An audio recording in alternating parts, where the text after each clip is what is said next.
Hello guys, welcome to Cam Boost again. तो आज हम डिस्कस करने वाले हैं एल्केन्स एंड साइक्लो एल्केन्स का लेक्चर नंबर 9, जिसमें हम बेसिकली कंटिन्यू करने वाले हैं केमिकल रिएक्शन ऑफ एल्केन्स को। पहली रिएक्शन सब्स्टिट्यूशन रिएक्शंस को हम कवर कर चुके हैं लेक्चर नंबर 8 में। यहाँ पर हम आइसोमराइजेशन और एल्काइलेशन रिएक्शन को देखने वाले हैं। बहुत ही डीपली देखेंगे, मैकेनिज्म के थ्रू देखने की कोशिश करेंगे।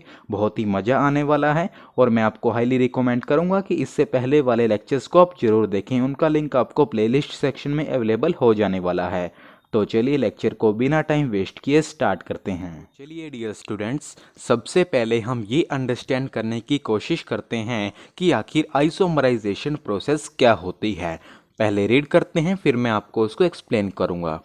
When N alkanes are heated with anhydrous aluminum chloride and hydrogen chloride, they are converted into branched chain alkanes. This process is known as isomerization. क्या कहना चाह रहा है कि जब हम एन एल्केन्स को हीट करते हैं, किसके साथ my dear? Anhydrous aluminium chloride के साथ एंड हाइड्रोजन क्लोराइड के साथ, तो हमारे पास फॉर्मेशन होती है ब्रांच चेन एल्केन्स की। और इसी प्रोसेस को ये क्या नाम दे रहा है? आइसोमराइजेशन। बहुत ही सिंपल तरीके से मैंने आपको बता दिया।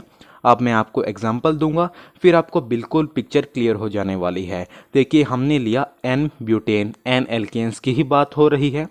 इसे हमने हीट किया किसकी प्रेजेंस में? AlCl3 and HCl। तो आइसोमराइजेशन प्रोसेस के अकॉर्डिंग क्या होगा कि जो ये एन ब्यूटेन है ये ब्रांच आ जाएगी यहाँ पर, तो हमारे पास फॉर्मेशन हो जा रही है। देखिए यहाँ पर 2 मिथाइल प्रोपेन की। देखिए यहाँ पर स्ट्रेट चेन था लेकिन यहाँ पर ब्रांच आ गई, और इसी प्रोसेस को हमने क्या दिया है नाम? आइसोमराइजेशन। आई थिंक अब डेफिनेशन में कोई डाउट नहीं रह गया होगा। एक और एग्जांपल लेते हैं, बिल्कुल पिक्चर क्लियर करते हैं। हमने लिया CH3 CH2 4 CH3, यानी हमारे पास कितने मॉलिक्यूल हो गए यहाँ पर? 4 5 6। तो हम इसे क्या नाम दे सकते हैं? N hexane.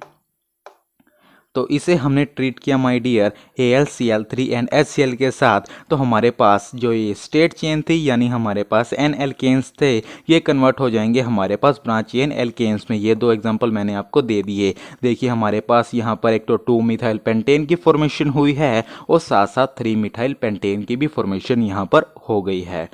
क्लियर हुआ यहाँ तक? तो चलिए उसके बाद नोट बनाकर लिखिए। आपसे ये मल्टीपल चॉइस में हायर लेवल पर भी पूछ सकता है क्या? This process is of great utility for increasing the octane number of a particular petroleum fraction। कि हमारे पास अगर हमें किसी पर्टिकुलर पेट्रोलियम फ्रैक्शन का ऑक्टेन नंबर इंक्रीज करना हो तो हम इस प्रोसेस का यूज़ करते हैं। अब आपके माइंड में क्या क्वेश्चन पॉप अप होगा कि सर ऑक्टेन नंबर क्या होता है? तो इसके बारे में ज़्यादा डिटेल में मैं नहीं जाऊँ। बेसिकली ऑक्टेन नंबर से हम किसी भी फ्यूल की परफॉर्मेंस को मेज़र करते हैं माय डियर। आप इतना याद रखिएगा, इतनी इन्फॉर्मेशन आपके लिए सफिशिएंट है। तो आप इसे नोट करें, फिर हम लेक्चर के नेक्स्ट सेगमेंट की तरफ प्रोसीड करेंगे। तो चलिए डियर स्टूडेंट्स, अब हम आइसोमराइजेशन प्रोसेस की मैकेनिज़्म देखने की कोशिश करते हैं। जितना डीप मैकेनिज़्म को समझोगे उतना आपके लिए अच्छा होगा। तो हमारे पास सबसे पहले है यहाँ पर हमारे पास एन ब्यूटेन, उसकी हम डिहाइड्रोजिनेशन करेंगे जिससे हमारे पास वो कन्वर्ट हो जाएगा एल्कीन यानी ब्यूटेन में। आइए देखते हैं। CH3 CH2 CH2 CH3, ये हमारे पास क्या है? Normal butane, n butane. अब देखिए उसके बाद हम क्या करते हैं? इसकी डिहाइड्रोजिनेशन कर देते हैं। डिहाइड्रोजिनेशन।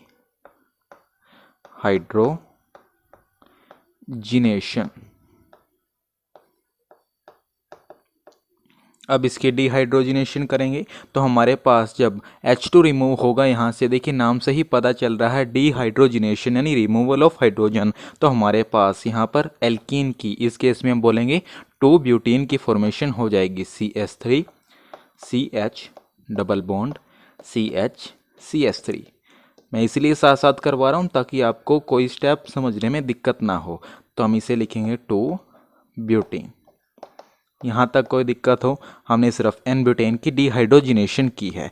उसके बाद जो हमने जिसकी प्रेजेंस में इसे हीट किया था, यानी AlCl3 प्लस HCl की प्रेजेंस में, यहाँ से हमारे पास ये भी रिवर्सिबल है। तो हमारे पास यहाँ पर बनता है H पॉजिटिव AlCl4 नेगेटिव।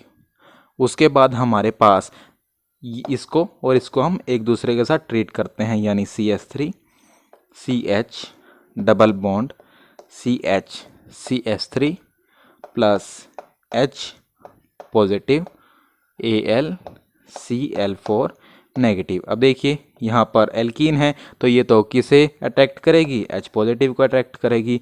तो हमारे पास फॉर्मेशन हो जाएगी, रिवर्सिबल ही चलेगी। हमारे पास यहाँ पर कार्बोकैटायन की फॉर्मेशन होगी CH3 CH positive CH2 CH3 plus में AlCl4 नेगेटिव। अब इस कार्बन पे भी चला जाता मान लो तो भी हमारे पास यही बनता, इधर कार्बोकैटायन आ जाता, इधर भी एज इट इज आ जाता। तो कहीं पर भी आप H को लगा सकते हैं और कार्बोकैटायन की फॉर्मेशन कर सकते हैं। उसके बाद हमारे पास ये बन रहा है, हमारे पास सेकेंडरी ब्यूटाइल कार्बोकैटायन, 4 कार्बन है, सेकेंडरी ब्यूटाइल कार्बोकैटायन। यहाँ तक बिल्कुल ही इजी है। हमने सबसे पहले एल्केन की यानी एन ब्यूटेन की डिहाइड्रोजनेशन की, देन हमने यहाँ से AlCl3 प्लस HCl को ट्रीट किया एक दूसरे से और हमारे पास इसकी फॉर्मेशन हुई। फिर हमने एल्कीन में यानी 2 ब्यूटेन में इसकी एडिशन करवा दी। अब देखिए माय डियर, यहाँ पर है हमारे पास सेकेंडरी ब्यूटाइल कार्बोकैटायन। अब हमें यहाँ पर लग रहा है कि कुछ शिफ्टिंग वगैरह कर हमारे पास इससे स्टेबल कार्बोकैटायन बन सकता है। अगर आपको हाइड्राइड शिफ्ट या मिथाइल शिफ्ट के बारे में नॉलेज है तो आप इजीली समझ सकते हैं, अगर नहीं है तो उसके लिए भी मैंने वीडियो बनाई हुई है, आई टैब पर उसका लिंक मैं दे दूंगा, वहां से देख लीजिएगा। फॉर द टाइमिंग मैं यहाँ भी आपको बताने की कोशिश करूंगा। तो चलिए, हमारे पास ये है CH3 CH positive CH2 CH3। तो हमारे पास देखिए इधर से हम 1 2 मिथाइल शिफ्ट करेंगे माय डियर। क्या करेंगे, 1 2, बहुत ही डिटेल में मैंने वीडियो बनाई हुई है, बहुत ही अच्छी वीडियो बनी है, उसे जरूर देखिएगा। 1 2 मिथाइल शिफ्ट, अगर आपको नॉलेज है तो कोई दिक्कत आने वाली है ही नहीं। मिथाइल शिफ्ट करेंगे तो हमारे पास ये बन जाएगा CH3 कार्बन, इसके पास एक H है, CH3 जुड़ गया है माय डियर, CH3, और साथ में हमारे पास CH2। अब देखिए ये यहाँ पर चला गया तो पॉजिटिव चार्ज इस कार्बन पर, तो हमारे पास ये बन गया। उसके बाद हम हाइड्राइड शिफ्ट करेंगे माय डियर, एक इस तरह से कर देते हैं, यहाँ पर स्पेस नहीं बचेगा वहाँ पर, यहाँ से करेंगे हम हाइड्राइड शिफ्ट, लिख देते हैं 1 2 हाइड्राइड शिफ्ट। कहाँ से, ये इधर से इधर, तो हमारे पास फॉर्मेशन हो जाएगी my dear CH3 carbon CH3 positive. कौन सा कार्बोकैटायन बन गया माय डियर, ये very nice, tertiary carbocation, 3 degree butyl carbocation. Is it clear. अब यहाँ पर हमारे पास जब ये कार्बोकैटायन बन गया उसके बाद इजी है, हम क्या करेंगे, ये इधर लिया हमने CH3 carbon CH3 positive, plus में हमने ऐड कर दिया एन ब्यूटेन CH3 CH2 तो हमारे पास ये अलग है, तो हमारे पास हो जाएगा, ये भी रिवर्सिबल ही होगा। हमारे पास बन जाएगा CH3 कार्बन CH3।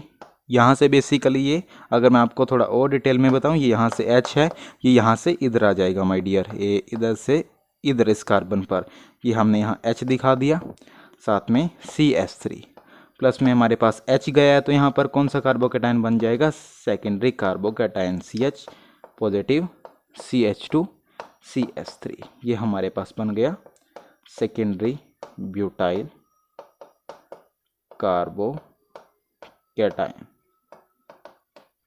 तो ये है हमारे पास इसकी मैकेनिज्म, ये हमने लिया है यहाँ पर एन ब्यूटेन का एग्जाम्पल। तो होपफुली मैकेनिज्म आपको समझ आई होगी, थोड़ी सी कॉम्प्लेक्स है, लेकिन अगर आप इसे ध्यान से सुनेंगे और ऑब्जर्व करेंगे तो आपको समझ आ जाएगी। तो आप इसे नोट करें, फिर हम चलते हैं नेक्स्ट रिएक्शन की तरफ।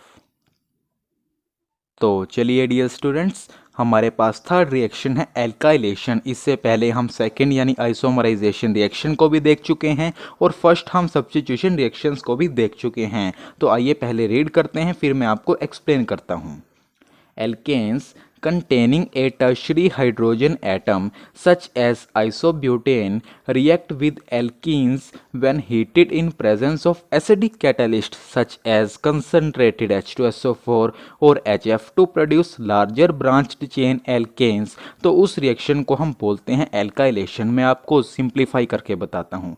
ये कहना चाह रहा है कि जब हम एल्केन्स जिनमें हमारे पास टर्शरी हाइड्रोजन एटम हो जैसे कि आइसोब्यूटेन, उसे हम रिएक्ट करवाएं एल्कीन के साथ, किसकी प्रेजेंस में, एसिडिक कैटलिस्ट जैसे कि कंसनट्रेटेड H2SO4 और HF। तो हमारे पास किसकी प्रोडक्शन होती है, लार्जर ब्रांच चेन एल्केन्स की।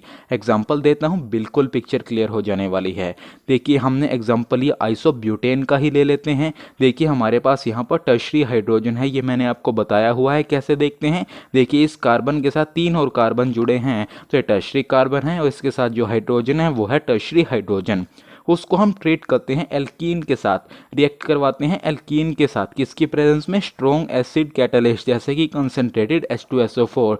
तो हमारे पास किसकी प्रोडक्शन होती है, लार्जर ब्रांच चेन एल्केन्स। देखिए हमारे पास लार्जर ब्रांच चेन एल्केन की फॉर्मेशन हो रही है। अगर इसका यूपीएससी नेम लिखें, नंबरिंग कहीं से कर लीजिए, 1 2 3 4 5, 2 2 4 ट्राईमिथाइल, 5 की है पेंटेन। होपफुली फील आया होगा एल्काइलेशन का, तो आप इसे नोट करें। फिर हम इस रिएक्शन की मैकेनिज्म को देखते हैं। तो चलिए डियर स्टूडेंट्स, अब हम देखेंगे एल्काइलेशन रिएक्शन की मैकेनिज्म, उससे आपको और पिक्चर क्लियर होगी। इसमें भी बेसिकली हमारे पास आइसोमराइजेशन की तरह कार्बोकैटायन इंटरमीडिएट की फॉर्मेशन होती है। किस तरीके से, आइए देखिए। सबसे पहले स्टेप में हम लेते हैं आइसोब्यूटाइलिन को, यानी CH3 carbon double bond CH2, खुला खुला लिखेंगे थोड़ा अच्छा समझ आएगा। CH3 ये है हमारे पास आइसोब्यूटाइलिन। H+ की एडिशन की तो हमारे पास फॉर्मेशन हो गई माय डियर कार्बोकैटायन की, यानी CH3 कार्बन प्लस, ऑब्वियस सी बात है H यहीं जाएगा क्योंकि हमारे पास टर्शरी कार्बोकैटायन की फॉर्मेशन हो रही है, CH3 CH3। तो पहले स्टेप में हमारे पास कार्बोकैटायन बन गया। उसके बाद इसके साथ हम रिएक्ट करेंगे आइसोब्यूटाइलिन को। Second step, CH3 carbon CH3 positive CH3, इसको हमने किसके साथ ट्रीट किया माय डियर, आइसोब्यूटाइलिन के साथ। ये लिखी हुई है ऊपर CH3 carbon double bond CH2 CH3। अब देखिए यहाँ पर पॉजिटिव चार्ज है तो जो एल्कीन है इसे अट्रैक्ट करेगी और हमारे पास फॉर्मेशन हो जाएगी my dear CH3 carbon CH3 CH3 CH2 carbon CH3 CH3। अब देखिए यहाँ पर बनेगा क्योंकि हमारे पास यहाँ पर कौन सा कार्बोकैटायन बन रहा है, टर्शरी कार्बोकैटायन। तो हमारे पास इसकी फॉर्मेशन हो गई, H यहाँ पर हमारे पास लग गया। अब हम चलते हैं थर्ड स्टेप की तरफ, स्टेप 3। इसे हम ट्रीट करेंगे आइसोब्यूटेन के साथ, यानी CH3 carbon CH3 CH3 CH2 carbon positive CH3 CH3 किससे के साथ ट्रीट करेंगे, आइसोब्यूटेन के साथ, H carbon CH3 and CH3। अब देखिए यहाँ से ये H लेगा और यहाँ चला जाएगा ये, तो हमारे पास फॉर्मेशन होगी माय डियर, हाइड्राइड ट्रांसफ़र हो रहा है बेसिकली, यहाँ पर लिख देते हैं हाइड्राइड ट्रांसफ़र। तो हमारे पास फॉर्मेशन हो जा रही है CH3 कार्बन CH3, ये अलग है इधर, CH3 CH2 कार्बन, H लग गया, H CH3 और यहाँ पर प्लस में क्या रह जाएगा, CH3 कार्बन CH3 और यहाँ पर पॉजिटिव यानी टर्शरी ब्यूटाइल कार्बोकैटायन। तो ये बता दीजिए हमने आपको मैकेनिज्म, सीधा याद रख सकते हैं सीधा रखें, मैकेनिज्म के थ्रू भी हमने बता दिया, आपको हर कॉन्सेप्ट हमने यहाँ पर बता दिया है। तो it is all about today. एक बार समराइज करते हैं हमने क्या क्या किया हर लेक्चर की तरह। सबसे पहले हमने देखी आइसोमराइजेशन रिएक्शन, उसके एग्जाम्पल को देखा, उसके बाद हमने मैकेनिज्म के थ्रू से अंडरस्टैंड करने की कोशिश की, उसके बाद हमने एल्काइलेशन रिएक्शन को देखा और फिर मैकेनिज्म के थ्रू से समझने की कोशिश की। डायरेक्ट भी बता दिया, मैकेनिज्म भी बता दी, हर पॉसिबल वे जो इस कॉन्सेप्ट से रिलेटेड हो सकता था उससे हमने इसे समझने की कोशिश की है। तो होपफुली लेक्चर्स आपको काफ़ी पसंद आ रहे होंगे। आप अपनी फीडबैक हमें कमेंट सेक्शन में ज़रूर दें। तो चलिए till next video, keep learning keep growing.